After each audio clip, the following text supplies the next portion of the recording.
John chapter 4 and begin at verse 7.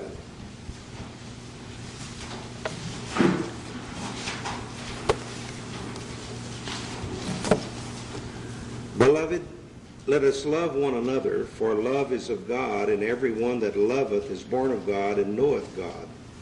He that loveth not knoweth not God, for God is love. In this was manifest the love of God toward us, because that God sent his only begotten Son into the world, that we might live through him. Herein is love, not that we loved God, but that he loved us and sent his Son to be the propitiation for our sins. Beloved, if God so loved us, we ought to love one another. No man hath seen God at any time. If we love one another, God dwelleth in us, and his love is perfected in us. Hereby know we that we dwell in him, and he in us, because he hath given us of his Spirit. We have seen and do testify that the Father sent the Son to be the Savior of the world. Whosoever shall confess that Jesus is the Son of God, God dwelleth in him, and he in God. We have known and believed that the love that God hath to us, God is love. And he that dwelleth in love dwelleth in God, and God in him. Herein is our love made perfect, that we may have boldness in the day of judgment, because as he is, so are we in this world. There is no fear in love, but perfect love casteth out fear. Just a moment, I have to turn a couple of sheets in mine, because I've got other things in here. Okay, verse 18, there is no fear in love, but perfect love casteth out fear, because fear hath torment. He that feareth is not made perfect in love. We love him because he first loved us. If any man say, I love God, and hateth his brother, he is a liar. For he that loveth not his brother whom he hath seen, how can he love God whom he hath not seen? And this commandment have we of him, that he who loveth God love his brother also. You know, when I taught and when I was teaching in Denver schools, I used to pick up notes from kids. You know, kids would write notes, and I'd go around and collect them, actually, because they were disturbing things. And many of them said, you know, it was a boy to a girl or a girl to a boy, and they would say, I love you.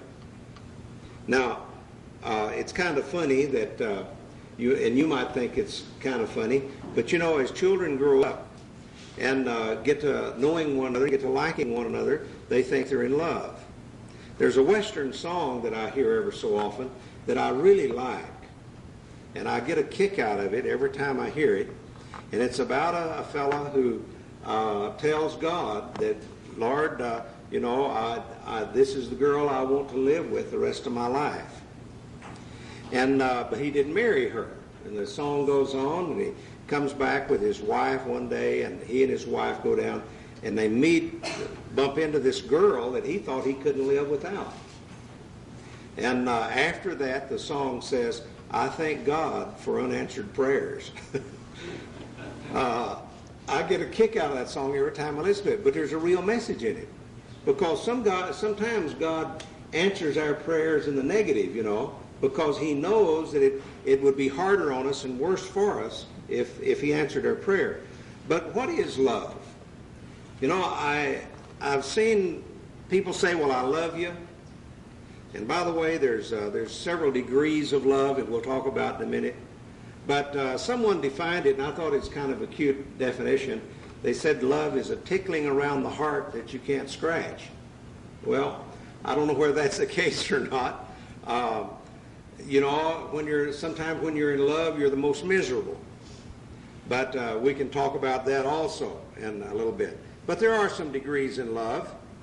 And Jesus talked to John about Jesus talked to Peter.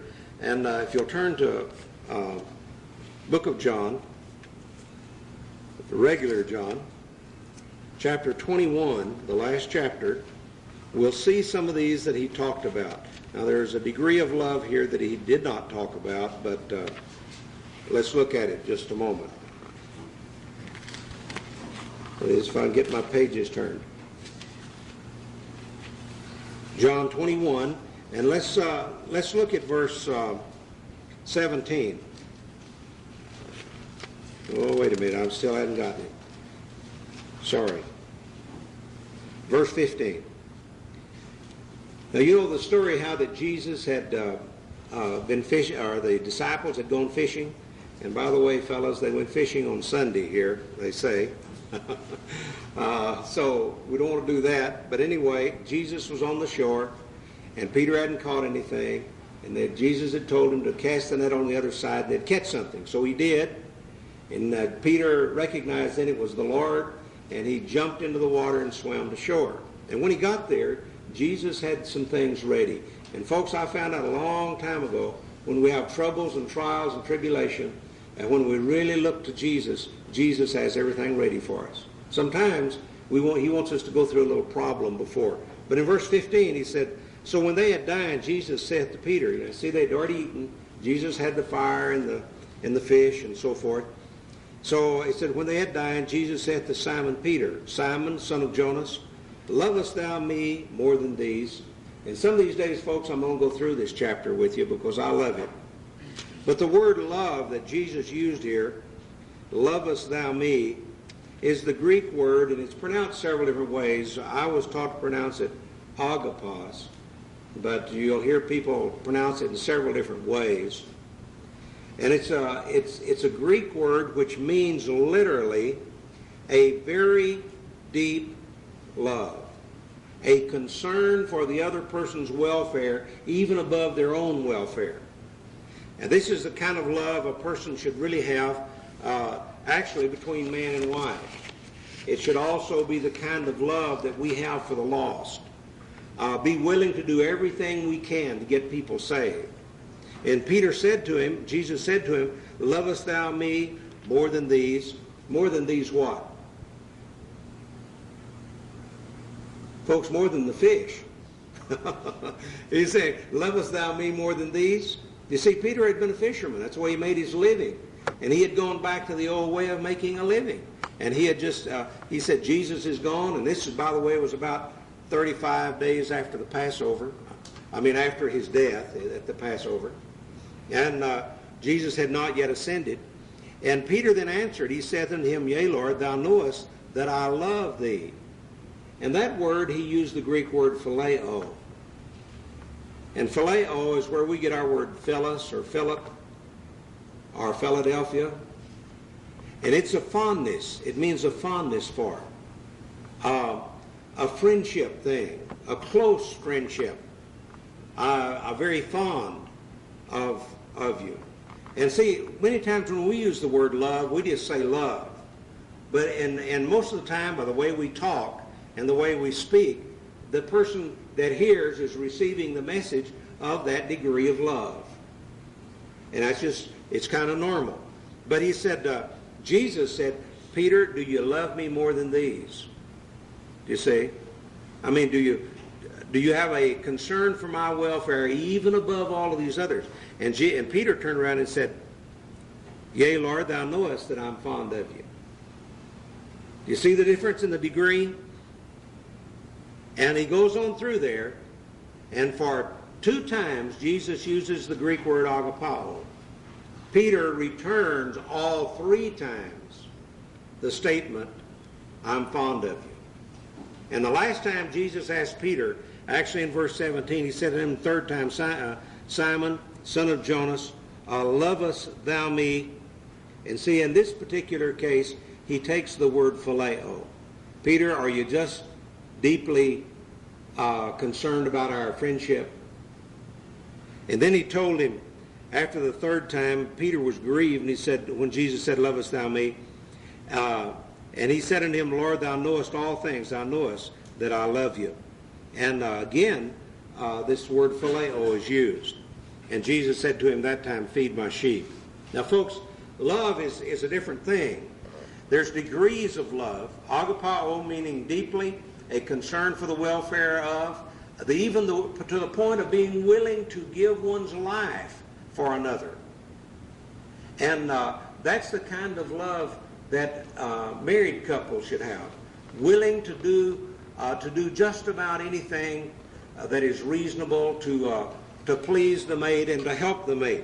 Now, there is another degree of love, and I'll just mention it. It's the Greek word eros, which means literally, if I can find the word here, it has to do with,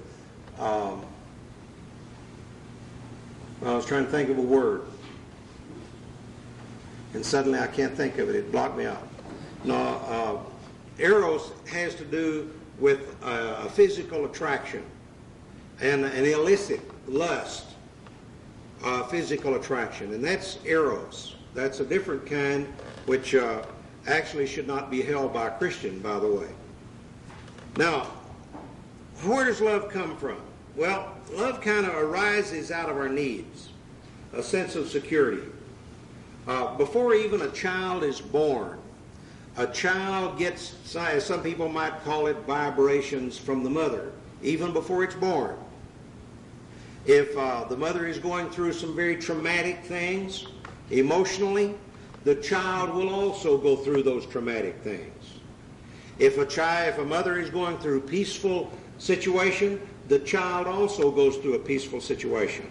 And when the child is born, the child will have partly those same emotions and same feelings that the mother had before the child was born. And it affects us as human beings. If a mother is an alcoholic, the child will be born an alcoholic. If the mother is a drug addict, the child will be born a drug addict.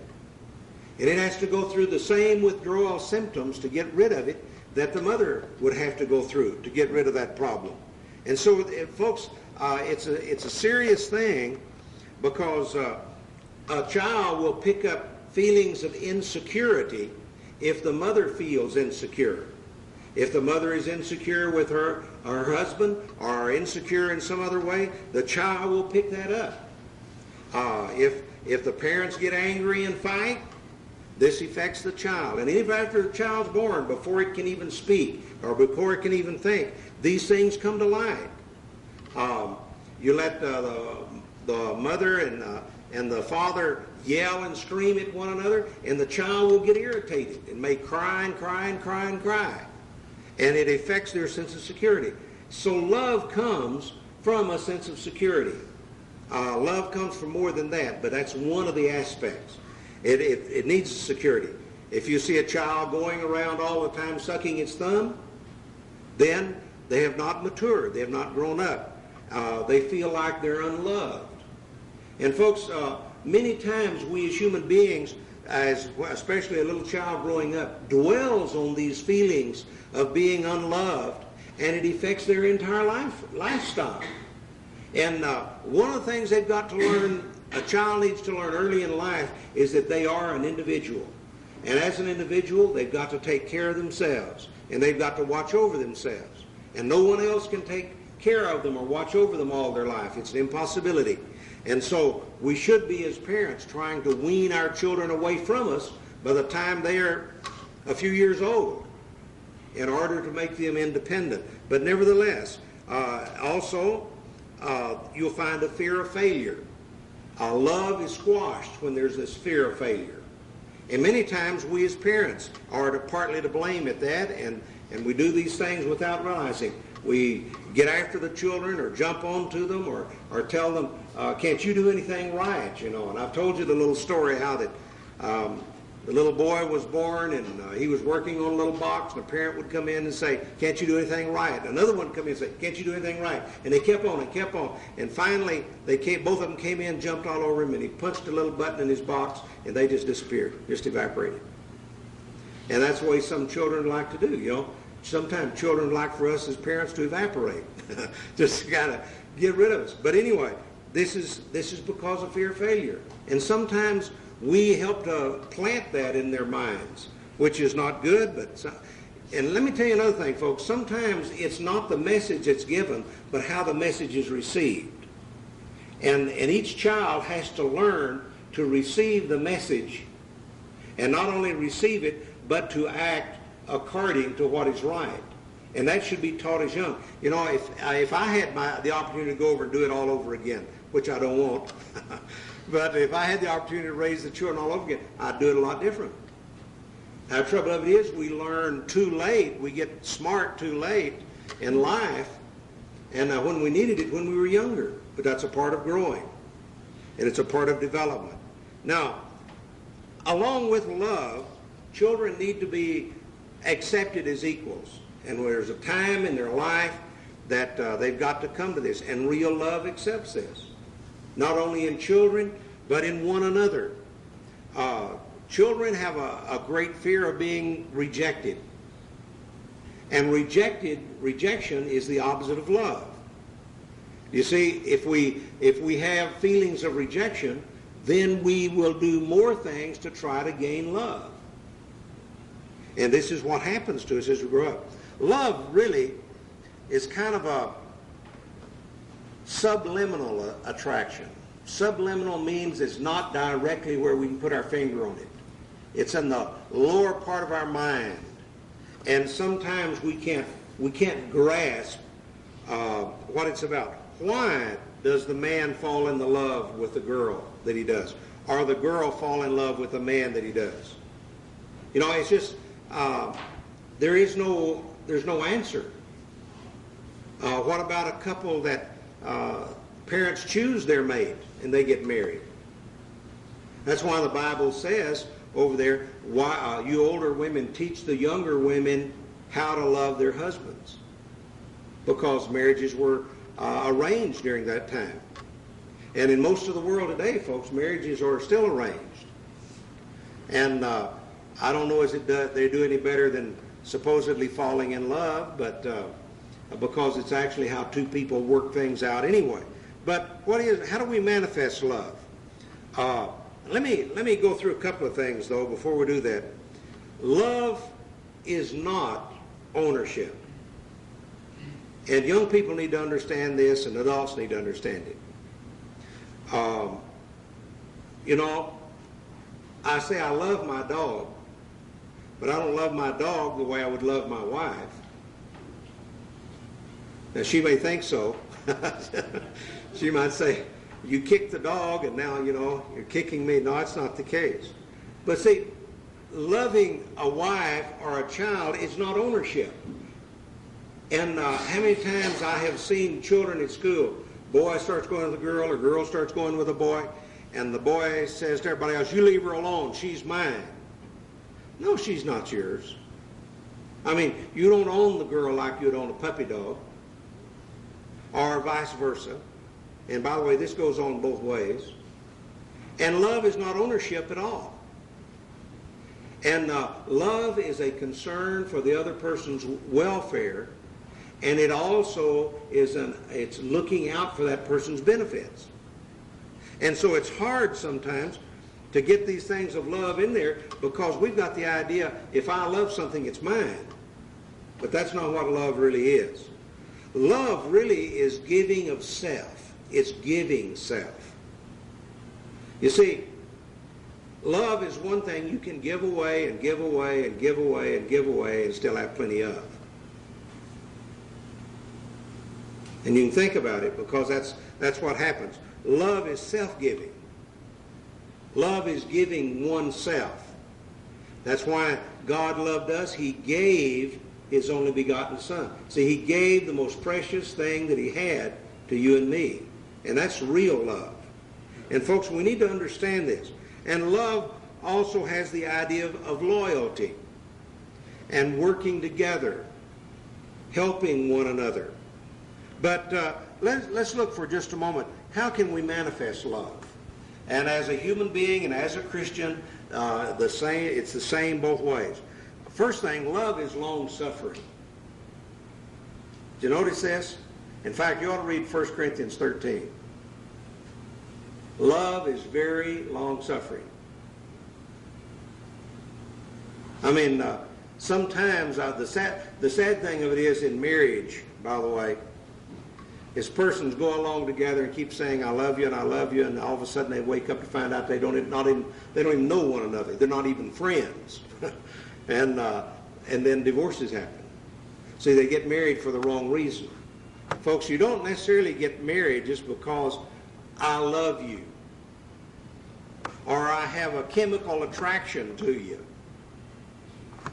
See, and this is what we're not teaching our young people today, is that love should be a working together. I should have more concern for the other person's welfare than I have of my own.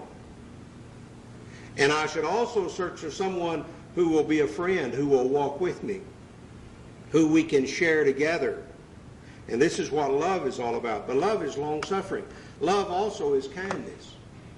Now that doesn't mean it's something a parent doesn't love their child when they give them a paddling. Because usually if they give them a paddling, they do love them. It's parents that just lets their child run goofy is the one that does not love their child. I don't want to be bothered, so therefore, you can go and do whatever you want to. And see, that's not really love. Love is not bothered, When we love someone, and that person loves us, it's not a bother to work with them or to do things for them. Now, not only that, but love, there's another aspect of love, and that is that love will do right regardless. Love will do its utmost to do what's right. Do what's right to one's friends, and as a Christian, if we do what's right to our fellow man, then we will gain respect for it. Love also is a respect for self. How can I really love someone else if I don't care something about myself? And folks, that's one of Christians' greatest downfalls, and not altogether, but it is a real downfall, because we get to think that we're not as good as somebody else. And each one of us look at ourselves and say, I can't do this like so-and-so can, and so I'm not good enough. And folks, that's not the case at all. I can do some things maybe better than you, but you can do some things better than me. And we're not all equal in all things. And we don't intend to. God didn't make us to be equal in all. Wouldn't it be very boring if all of us were robots walking around could only do certain things? I mean, that would be a very boring life. But the point of it is, when I look at myself, there's no need of me looking at myself and saying I'm no good. Does that do me any good to do that? In fact, it tears myself down, doesn't it? And another thing about us is that if we do not respect ourselves, and if we do not try to improve ourselves, then there's nothing that we can do. And by the way, this is a lifelong process. It's not just from the time it literally goes from the time you're born till the time you die. But real love for humanity and love for one another, by the way, has a respect for itself and also accepts themselves. I used to have a lot of children in school. I talked to them individually and over to the side, and I'd say, first off, you've got to accept yourself as who you are. The problem is you want to be somebody else, and you will not accept yourself as you are and then work from that point. I'll never forget, I was probably 17, 18 years old till it finally hit me that I couldn't be somebody else, and that I had to be me. I couldn't be anybody else. And there is no way of being anybody else. And if we really respect ourselves and have some love for ourselves, we'll look at ourselves a little bit differently. Now, another thing is discipline. When an adult or a person in a position of authority loves someone else, they're going to discipline. Now, discipline involves teaching and sometimes involves punishment. But discipline is really teaching a person to do what's right. Punishment is after all the teaching and all the teaching, the person refuses to do what's right, then comes the punishment. You see, punishment is the last resort after all discipline is done. Now, that's how to manifest love. And I'm not going into a lot of examples, but how do you acquire love? I used to do a lot of marriage counseling, and I quit it. It just ate me up. It did me more harm than anything else, because I guess the empathy or the feelings I had for the other people. But I usually would tell them this. if you're having difficulty, first off, regardless of what the other person does, so live that you'll create a respect for yourself. You see, respect is the glue that holds everything else together. The moment a person loses respect for another person, that ends their friendship. That ends their togetherness. And respect is very important. And you see, I'm the only one that can lose respect for you all, as far as I'm concerned. And so I have to work on me to make sure that I respect everybody as they ought to be respected. And so how do I acquire love? Well, I have to so live that I do that which is right, that people might in turn trust, have respect, and the other things which will acquire love. Now, let me tell you also, you can't please everybody. And I think most of you know that. It's an impossibility for any human being, you or anybody else, to please everybody. And what you have to do is not only just please yourself, but make sure you're also doing what's right. And so live to create a respect. Now, no one, by the way, will be loved who's not respected. And how many people I've seen that literally come out and say, well, nobody loves me. You go down on Skid Row right now, and you go down to see the street people downtown, and if you really boil it all down, the first thing they will wind up saying is that nobody loves me. So why should I do anything else? Well, first off, if you do not live in such a way that people can respect you and love you, how do you expect to receive love and respect? I mean, it can't be done. I mean, pigs don't run with rabbits, do they? Believe me. And it's the same thing with human beings. We have to do something. Now, love can be cultivated. And that's what has to be done if we're going to change the course of the mind, if we're going to get love and give love, then it has to be that we have to cultivate it. We can do, you see, I make the decisions for me. I can't make them for anybody else, and you have to make them for you. You will love somebody or you will hate them. Have you ever met anyone that first off, you first met them, and boy, you didn't like them right off? And then a little bit later after you got to know them, you got to where you liked them. And folks, that's normal. That's something that happens to us all, because sometimes we cultivate ourselves. Really, it's not the other person that has changed, it's us that has changed. And so love is a cultivation thing. Look at the good points. Also admit to mistakes when they're made. Did you ever make a mistake? And then you say, well, I didn't do that. That's not my fault. And even though it was your fault, you may have vehemently, or whatever you use that word, stand up and say, I didn't do it. I mean, human beings want to protect their image of themselves, is what they're doing in these cases. They're protecting the image of their self-image. And so, but in the long run, they should admit the mistakes and say, you know, let's go out and try again. The biggest problem in people really loving one another is, number one, they do not cultivate it, and they do not, when the problem comes up, and admit to a mistake and say, look, let's turn this thing around. And folks, as I told you before, the best way to get rid of an enemy is make a friend out of them. And that's not easy to do. It's tough to do sometimes. But that's how to acquire love. One other point that's very important is rule self from within. Do you know what the end result of discipline is? It's self-rule. Why do we correct our children? Why do we paddle our children? Why do we try to teach our children? So that they, within themselves, will learn how to direct and control their life and do that which is right. And folks, love, to have real love, there's got to be a self-rule. There's got to be a rule within themselves. There's got to be some confidence in self. There's got to be some confidence that we can stand up and do things and accomplish things. So we have to be the ruling within self. But how would we go about losing love? And I think this is something that's important.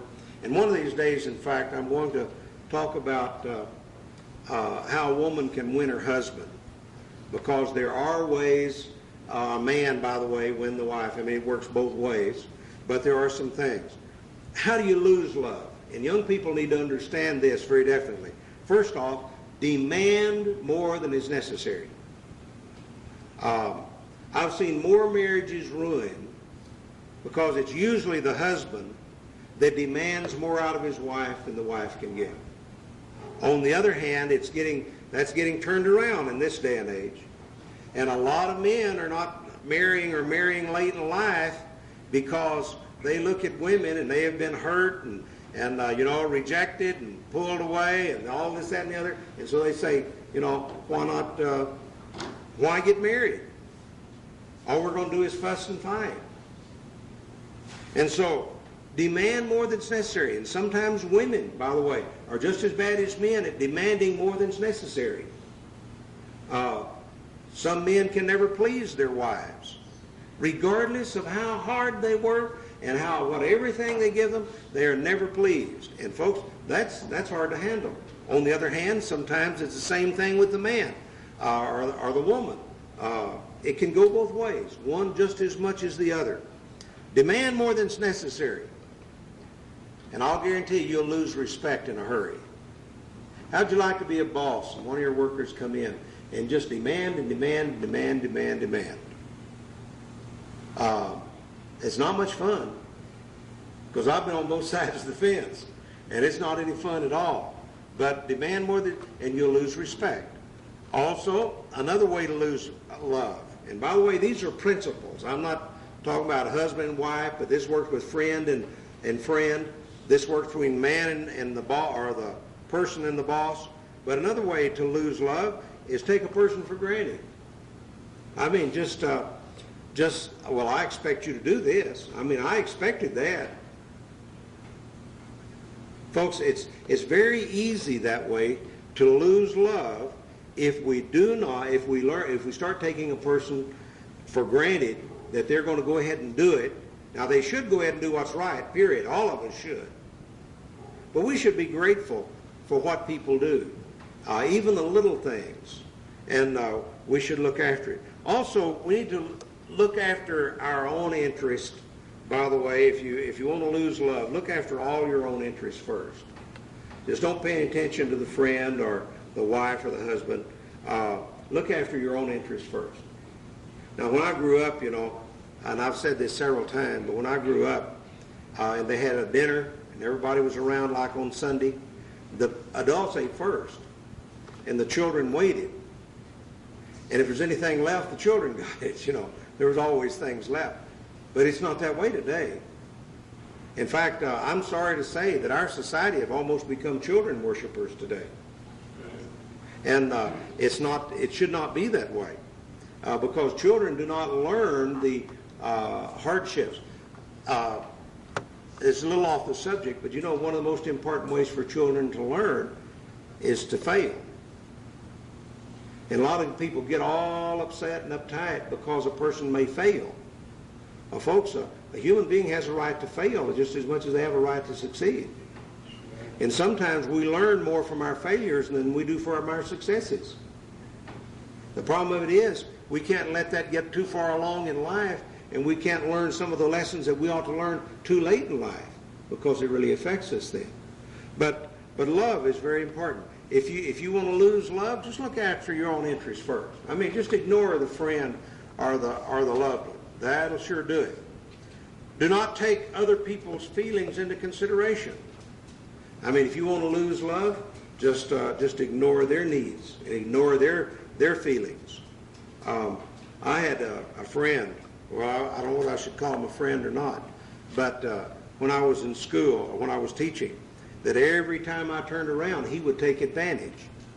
Every time I turned around. Now, not necessarily, it wasn't big things or little things, but he would just take advantage. I mean, he was just one of those that took advantage.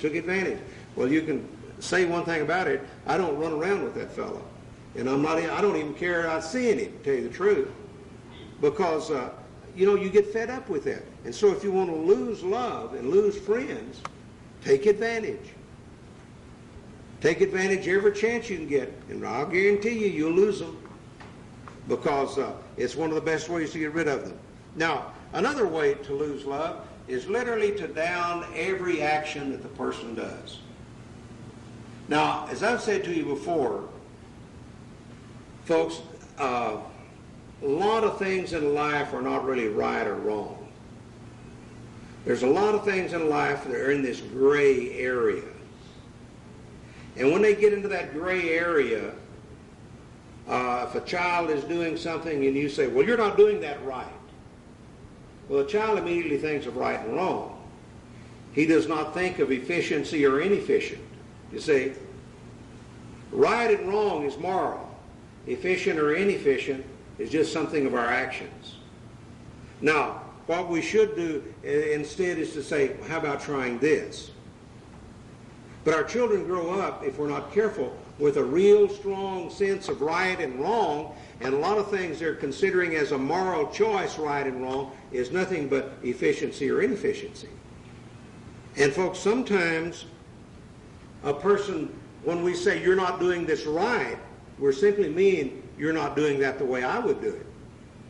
Or this might not be as efficient as another way of doing it. And folks, we always should look for efficiency. There's no question about that. But you see, we receive things not necessarily in the same manner in which the person states it. Because we really mean when we say, well, you're doing that wrong.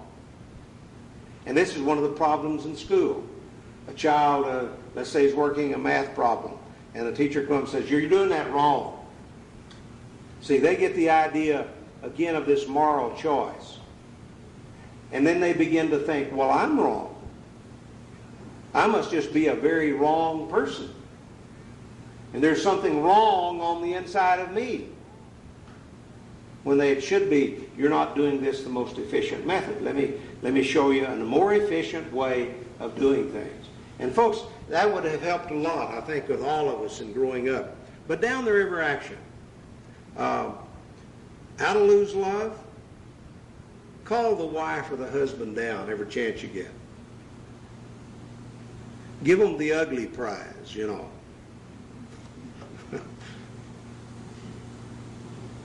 And folks, sometimes we do a lot of things inadvertently. We don't mean to do it, but yet we wind up doing it that makes the individual feel very badly toward themselves. And this happens. I kind of think of my little grandson Jeff when the fellow was up there working the little guillotine, as he called it, and my little grandson went up there and he told him to stick his arm through that, and he'd already seen it cut apples in two. And now it was a joke and it was a trick, but you know, how he received that we may never know until he gets older. You know, we don't mind seeing tricks played on other people, but what happens when it comes to being tricks are played on us, you see? So we have to be kind of careful with those things, because it's not necessarily what the message is, but how the message is received. And the Bible says in 1 Corinthians, and let's turn to that right quick, and I'd like to read just a little of it. 1 Corinthians chapter 13. What love really is. Now, I've tried to really give instruction tonight, more than anything, or just to maybe get your mind started on it anyway. It says, though I speak with the tongues of men and of angels, and have not charity or love. By the way, this word charity means love. I am become as a sounding brass or a tinkling cymbal. And folks, this is where our problems lie. And I say this is where our problems lie because I know it's partly in my heart, and if it's in my heart, I'm sure you have some problem with it also. Though I speak with the tongues of men and of angels, and have not charity. I'll tell you, just like everybody else, we have to, sometimes we assent to things that we should not assent to. Someone comes up and says, certain thing about certain person. And we might say, yeah, but which we don't believe that at all. We don't even think that at all. But you see, we may assent to that by our actions. And so, though I speak with tongues of men and angels and have not charity, I become as sounding brass and a tinkling cymbal. That's a problem with us as pastors. If we really don't speak with love, in love, we become as sounding brass and tinkling cymbals. If even when we talk to people about the Lord and preach against sin, if it's not done in love and in a concern, it's a sounding brass and a tinkling cymbal. And he says, though I have the gift of prophecy and understand mysteries and all knowledge, and though I have all faith so that I could remove mountains and have not charity, I'm nothing. Have not love. This word charity means love. See how important it is. And we need to love one another and care for one another. And though I bestow all my goods to feed the poor, and though I give my body to be burned and have not charity, it profiteth me nothing. Charity suffereth long and is kind. Charity envieth not. Charity vaunteth not itself, is not puffed up. Boy, I tell you, we need to read this ever so often. Love doth not behave itself unseemingly. It seeketh not her own, is not easily provoked, thinketh no evil. Boy, oh boy, is not easily provoked. How easily we are provoked. And on top of that, it thinketh no evil. And what do we tend to do? We tend to think evil of people just like that. Somebody can come and tell us something about somebody, and boom, just like that, we're believing it. It thinketh no evil. Rejoiceth not in iniquity. Ha, ha, ha. I knew he had it coming. Did you hear everybody say that? Folks, that's not right. That's not love. It rejoiceth not in iniquity. And that's one of our problems in the world today. Iniquity abounds, folks. And if iniquity did not abound, in fact, I picked up a paper today. I don't normally read newspapers or watch the news very much. And so the world could collapse around my ears and I wouldn't even know it. And foremost, I wouldn't even care. I'm sorry to say, because all I'm looking for is a large return. I'd like to see him come back. But in the newspaper, in the opinion column, the Rocky Mountain Newsday, there was a homosexual that wrote an article in there to the governor and to the mayor of Denver, and just flat out said, we elected you, and so you better either straighten up, do what we want, or we'll just have you out next time. And if you don't believe me, go home and read it. I couldn't believe it. Rejoiceth not in iniquity? And folks, we're calling good evil and evil good today. And if a person stands up for that which is right, now they're going to call him a hate monger. But folks, we still got to do it. And we got to let them know beyond a shadow of a doubt that they are calling good evil and evil good. But it says it rejoices in truth. Love, true love, rejoices in truth. It beareth all things, believeth all things, hopeth all things, endureth all things. You see, it's really long-suffering. Charity never faileth.